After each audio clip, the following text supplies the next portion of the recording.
بسم اللہ الرحمن الرحیم۔ السلام علیکم ورحمۃ اللہ وبرکاتہ۔ رسوائی اور ذلت سے پناہ مانگنے کی دعا۔ اگر آپ چاہتے ہیں کہ دنیا میں رسوائی نہ ہو، آپ کی ذلت نہ ہو، آپ کی عزت بڑھے، لوگ آپ کی عزت کریں، تو یہ چھوٹا سا عمل کریں، اللہ تعالیٰ کا خاص کرم ہوگا۔ انشاءاللہ ہر کسی کی نظروں میں آپ کی عزت ہوگی۔ دعا کیا ہے؟ بسم اللہ الرحمن الرحیم۔ اللہم احسن عاقبتنا فی الامور کلها واجرنا من خزي الدنیا وعذاب الآخرہ۔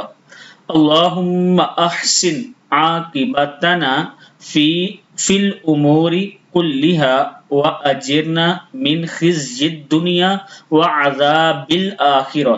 صدق اللہ العظیم۔ یہ چھوٹی سی دعا پڑھیں، اللہ تعالیٰ کا خاص کرم ہوگا اور انشاءاللہ دنیا میں آپ کی عزت ہوگی۔